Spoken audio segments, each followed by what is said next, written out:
श्री चैतन्य मनोभीष्टं स्थापितं येन भूतले स्वयं रूपा कदामह्यं ददाति स्वपदान्तिकम्। ओम विष्णुपादाय कृष्णप्रेष्ठाय भूतले श्रीमते भक्तिवेदांत स्वामिने इति नामिने नमस्ते सारस्वती देवी गौरवाणी प्रचारिणे निर्विशेष शून्यवादी पाश्चात्य देशतारिणी। जय श्री कृष्ण चैतन्य प्रभु नित्यानंद श्री अद्वैत गदाधर श्रीवासादि गौर भक्त वृंदा। हरे कृष्ण कृष्ण कृष्ण हरे हरे, हरे राम राम राम हरे हरे। सभी को दंडवत प्रणाम। आज का विषय है आध्यात्मिक आनंद की प्राप्ति कृष्ण भक्ति के द्वारा। तो आज हम श्रीमद् भागवतम के छठा स्कंद शुरू कर रहे हैं। इस स्कंद को श्री भगवान के वक्षस्थल को प्रतिनिधित्व करता है इस स्कंद। तो पिछले स्कंद में हम देख रहे थे कि भिन्न भिन्न नरक लोकों का विवरण कर रहे थे सुखदेव गोस्वामी जी।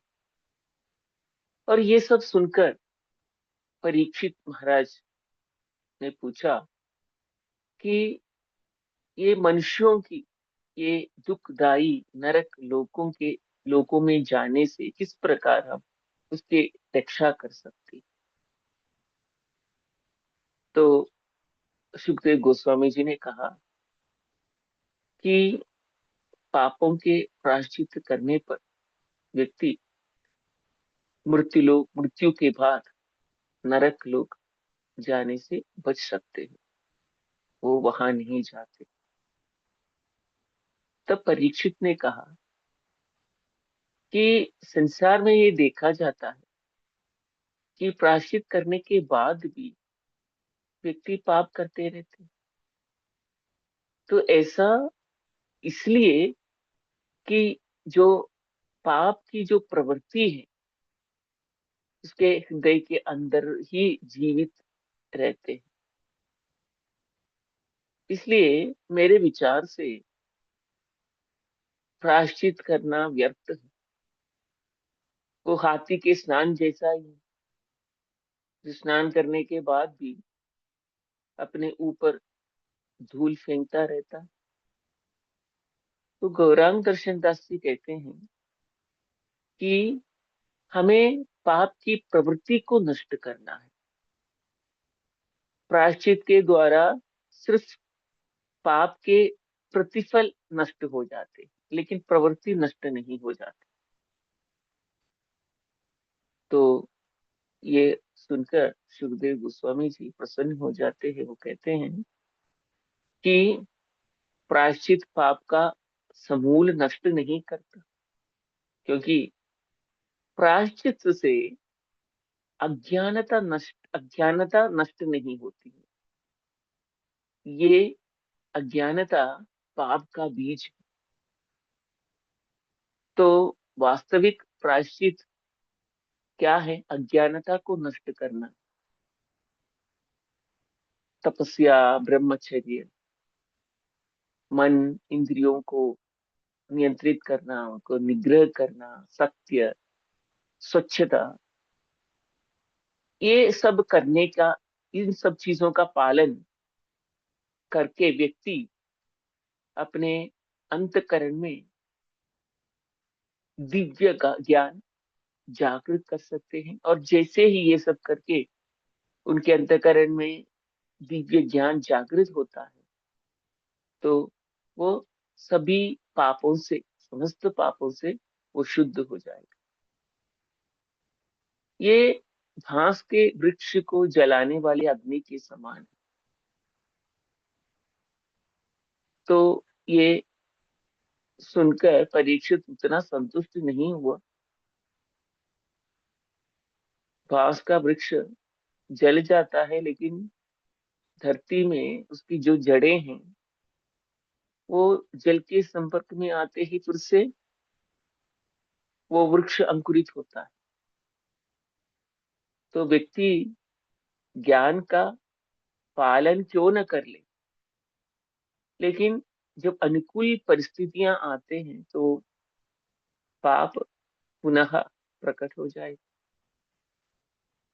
तो सुखदेव गोस्वामी जी कहते हैं कि असाधारण व्यक्ति ही श्री कृष्ण के अनन्य भक्ति के द्वारा जो पाप रूपी अवांछनीय पौधे हैं उसी का समूल नष्ट कर सकते हैं।